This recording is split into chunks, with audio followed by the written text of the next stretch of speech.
कामाख्यकामसम्पन्नं कामेश्वरी हरप्रियं कामना देहि मे नित्यं कामेश्वरी नमोस्तुते. Welcome everyone to the channel. I hope this recording finds you in good health, and I hope your sadhanas and meditations are going really well. Please let me know if there is any questions, any problems, or you want me to cover a specific topic.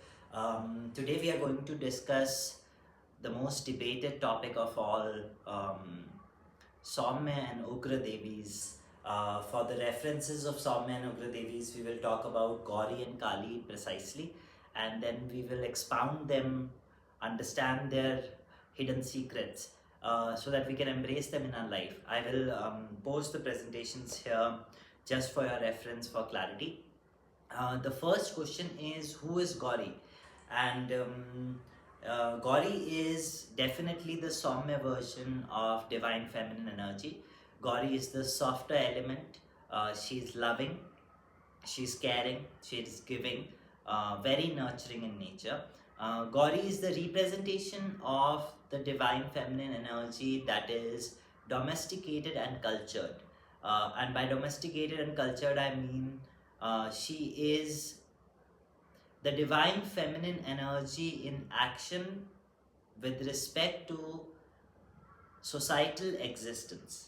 She's the harmony in coexistence, she's the harmony in unity, and she brings that love with her, she brings that compassion with her, she brings that nurturing ability so that things can come together. And if you see, in most of our families, that is also replicated by a lot of nurturing women. They kind of bring families together. We also say that a daughter, when comes to a house, she completes a house, because a daughter, if has tapped into that divine feminine energy, becomes the anchor point for that family to bring in love and joy and abundance. We also see Gauri represented with or adorned with jewels, adorned with luxury. She's the joy and happiness of divine feminine energy. In the contrast, if we look at Kali, Kali is devoured, she is feared, she's the mystical queen of divine feminine energy, the mystical form of divine energy. She's represented as the mystery, the unknown mystery. She's also someone that takes away things. She's naked, she is raw, she is nude, she is jeweled with skulls. She represents death and rebirth. She's the growth in darkness. Kali in most cultures is represented as the destruction that follows creation. She's the tower moment that we experience in the spiritual journey, where everything crumbles apart. And she is also revered or worshipped as the goddess that resides in the middle of death and birth, or death or rebirth, if we choose to take a rebirth in this lifetime. That is Kali. She's mysterious, and I personally love Kali. But the point to be noted is Gauri and Kali are not different. Although they have polar opposite characteristics, two other extremes of a pendulum when goes to a softer side becomes Gauri, and when goes to a negative side, I would not call it negative, but a darker side or destructive side, it becomes Kali. And even though they are two extremes and two polarities, they are one. Kali emerges out of the third eye of Gauri. That is the story we know about. And to understand this better, I would first ask you to think about certain questions. If I ask you that you have two sides of the brain, left side and the right side, can you shut completely the left side of your brain and function as a normal human body? As another example, we will see that if we have a coin And if we erase the head side, we make it plain, there's no head side existing in the coin, and there's only tail side, do you think that coin will be valid in the world? Will it be used to purchase anything? Will any shopkeeper buy or take that coin in return of a product that you want to buy? The third side is, if I ask you, remove the seed, don't plant it in the ground, don't give it the soil, don't submerge it into the darkness of the soil, will you ever think that a banyan tree or a palm tree or any tree will emerge out of the soil? It is not practically possible. You cannot separate these two elements, the left side of the brain, the right side of the brain, the head side of the coin and the tail side of the coin, because their sustainability exists in the polarities itself.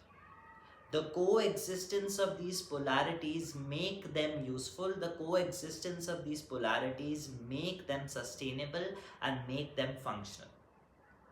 And this is the same concept that goes with divine feminine energy.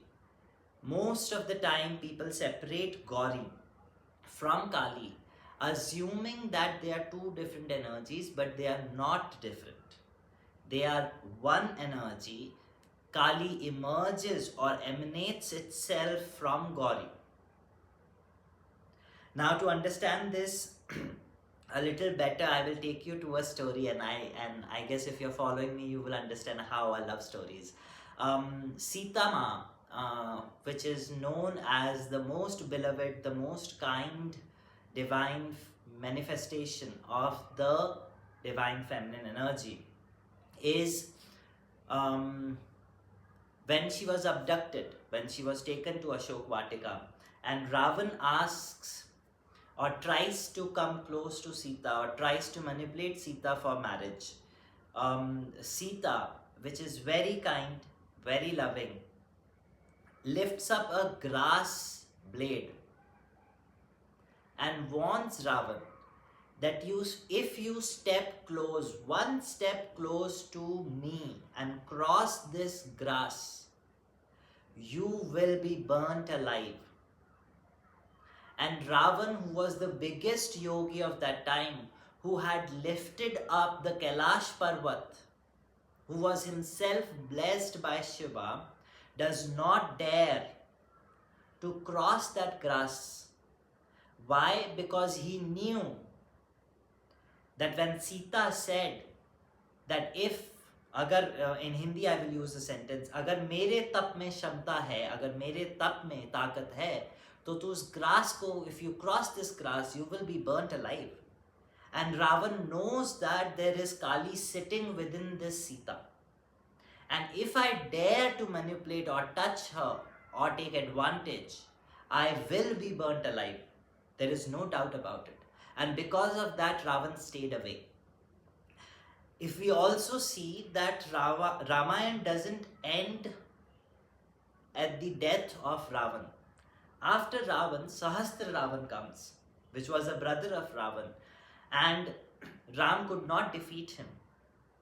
At that time, Sita herself transforms into Mahakali and kills that demon. And then Ram had to beg to Sita and tell her that for the well-being of this universe, please come back to your original Soumya avatar. We need you. And then Sita comes back to her original avatar. What I want to tell you through this story is divine feminine energy is not about Gauri or Kali. Divine feminine energy, the Adya Shakti that we talk about, is the divine wisdom to emerge Kali from Sita and again merge back that Kali within the same Sita for the well-being of the society. That is Adya Shakti. That is divine feminine energy. Now the question comes that why is this popular culture to separate these two energies? There are two reasons for it. First, those people who want to work with Kali specifically, those people who want to tap into that ferocious energy specifically for a specific purpose, segregate them, the Devi, for the reason that they want to continue their sadhana for that specific period of time. That is not to be accepted as a norm. The second is when somebody thinks that they can control Adya Shakti. There is a common norm that is going on that Devi comes and Devi tumhare sankat kategi. That's a very normal norm to state for the well-being of every viewer. It is like I am obsessed or possessed by Devi, and Devi is coming into my body, and through Devi I will ensure that your problems will be solved. This is absolute ego. Those people who are tapping into divine feminine energy with such mindset are basically doing nothing but signing a contract of their destruction, because Gauri and Kali cannot be separated.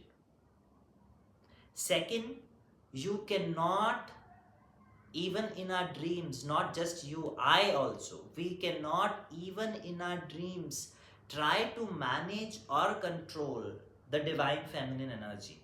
It is not something that can be comprehended. It is not something that can be managed or controlled. Yes, we can control or work with the yoginis, or we can manage at certain amount, at certain level, we can still manage the energy of the yoginis. But Adya Shakti herself cannot come to a body, it cannot be manifested, it cannot be controlled or managed. And those who tell you that, they are signing a contract of their destruction. And I will take you back to the stories in the history, in the scriptures, where people have tried to do that. You look at Mahishasur, you look at Shumbhanisham, you look at Ravan himself. They these three people attempted to control or manage Adya Shakti in some form or shape, because of their lust, because of their greed, because of their power thirst. They tried to manage or control Adya Shakti, and all of them were blessed by the Father manifested Supreme Being. Somebody was blessed by Shiva, somebody was blessed by Vishnu. But when they attempted to control the divine feminine energy, what we call as Adya Shakti, they basically led to their own destruction. That is the eternal truth. Adya Shakti cannot be controlled, it cannot be even separated. You cannot look at it as a separate energy. To kind of explain you better, because we always come to a point where we say that, oh, I am worshipping Durga, I am worshipping Kali. You need to understand that when we work with the energy, we are working with that abstract energy. We have used that idol as an anchor point because we are still attached to our physical body. The energy is not that physical manifestation. And we, in our ego, think that Kali, when will appear, will come as Khadag Dharini, Mundamala Dharini. No. She might just choose, and she will choose how she wants to manifest in your life. She will choose how she appears in your life. She might just come as a friend in your life. She might just come as another human being, or come as a pet that you start keeping, a dog that you start keeping, which in turn protects you. The manifestation of that energy in our lives is not in our control. It is our ego that tells us that when I will see Devi, because I am worshipping Mahakali, when I will see Devi, she will be naked with khadag, with a mundamal. No. And most of the yogis that have described the visions of the Devi, they have told that Mahakali looks as Maharani. She is bejeweled with every possible jewelry that you have seen. So the form that she comes and shows us is onto her choice, it is not our choice. The other question that I've been asked many, many times is, I do so much good to people. I do such nice karmas, such good karmas. Why do bad things happen to me? And the answer to it is, bad things happen to you because you have shunned away the Kali into Shamshans. Because you have pushed away the Kali and only accepted the Gauri. You have pushed away your own ability to say no when wrong is happening. You have shut down your own power to say stop. When Sita knew that Ravan is going to cross the line, Sita uses her power and tells that this grass will destroy you if you step forward. That was not Sita, that was Kali herself within Sita. And because we have separated Kali from Gauri, we have forgotten completely that spirituality is just not about being kind or about being loving. It is also about discipline. Spirituality is not just about creation or construction. It is also about destruction. We have forgotten, because we have shut down the Kali within us, we have forgotten that we cannot choose the sun until and unless we accept the darkness of the night as well. We have forgotten that we cannot accept the light of the sun until and unless we accept the warmth and the heat of the sun as well. We have completely forgotten that there are always two polarities, and whenever there will be injustice, Kali will emerge. You and I cannot stop it. We cannot stop that. That is inevitable reality. That Kali will emerge. She had to. That is the sole purpose. I will take you back to another story which I commonly use for my patients, is that whenever somebody crosses a line with me, there's a beautiful story I tell them, that remember that when Shiva was under poison, when he had drank the halahal coming from the Samudra Manthan, and his whole body was in pain, the Gauri that we pray to took form of Tara Devi and breastfed Shiva. She was that nurturing Tara that breastfed Shiva. But I want you to remember that it is the same Tara that holds the power to behead the head and drink the blood alive. It is not a different Tara. It is the same Tara. So we must not segregate, or we must not attach, or we must not associate ourselves only to the Saumya form of spirituality, only to the Gauri form of spirituality. Because that is the reason we are getting exploited. That is the sole reason exploitation and injustice is happening in this world. Because every time your mind will play trick in the form of Raktabeej. What is Raktabeej? Raktabeej is the constant chatter of our minds. We remove our greed from money, our greed for food increases. We detach ourselves from the greed of food and money, our greed for love and affection increases. This cycle that we go through is Raktabeej. And there is only one way to kill Raktabeej, is when Kali emerges out of us and actually drinks every single blood which is represented by the continuous thoughts in cycles that we go through. Otherwise, we will keep going into a round cycle of karma and there will be no change. There exists no change. There is only one way, or the most effective way to work with divine feminine energy is to surrender. You cannot manage it, you cannot control it, you cannot separate it. The only form is to work, or the only way to work is surrenderance, and allow the divine feminine energy in whatever way you are worshipping it. Allow that divine feminine energy to manifest in your life as per the time requires. When you are in problem, that the same energy will manifest as Kali. And when you are not in a problem, that same energy will manifest as Lakshmi, as abundance, or as Gauri. That is not under our control.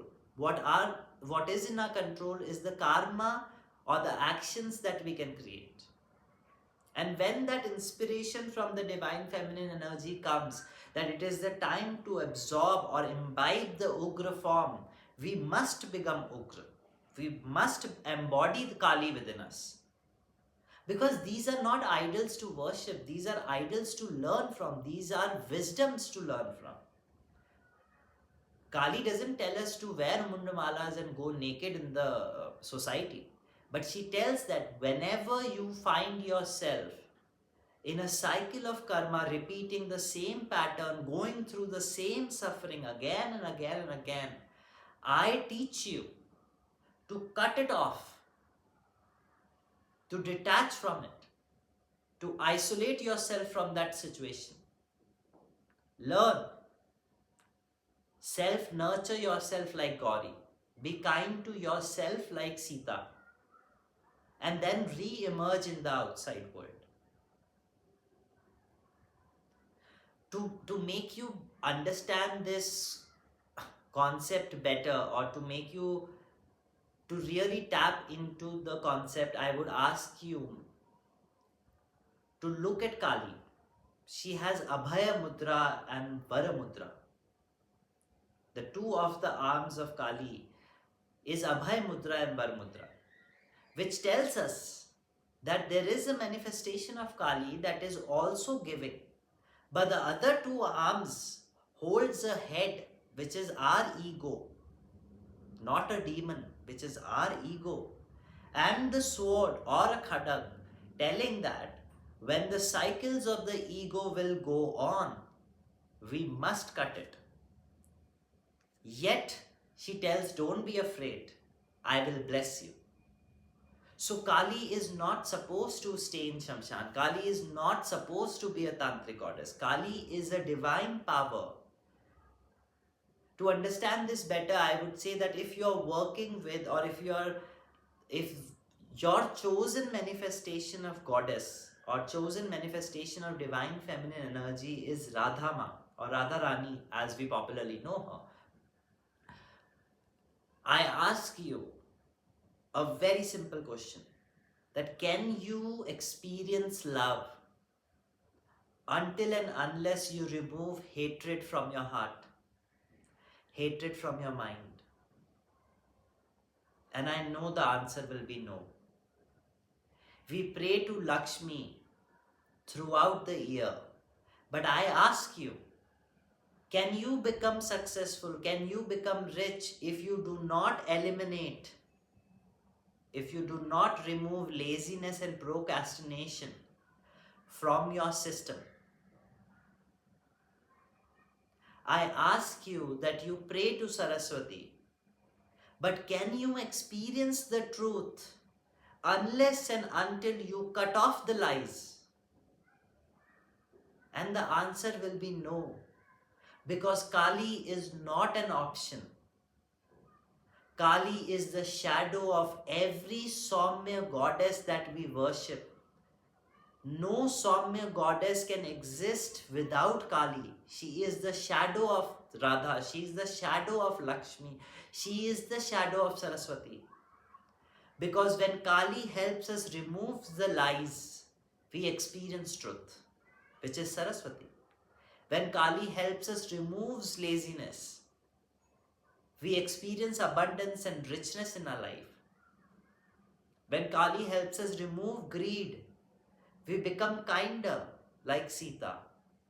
When Kali helps us remove the hatred, that is when we experience the inevitable love that Radha has represented. So Kali is not an option. Don't make it an option. Embrace the divine feminine energy completely, because spirituality is not about just loving or just being kind. It will make us a doormat. Spirituality is also about discipline. It is also about destruction. It is the power of love. It is the power of construction. It is the power along with abundance, joy, and happiness. I hope this really helped somebody. I will now invoke the blessings of Durga and Kali at the same time, and we will embrace that within us. Please relax your body. Om Dam Durgaye Namaha. Om Krim Kalikaye Namaha.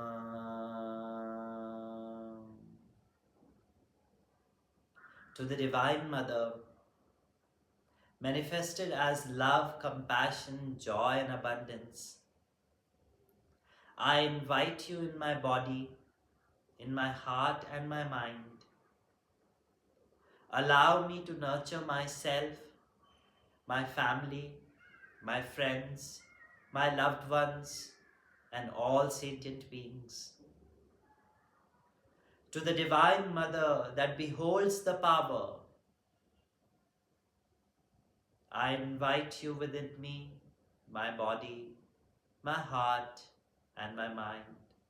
Give me the strength to stand up for myself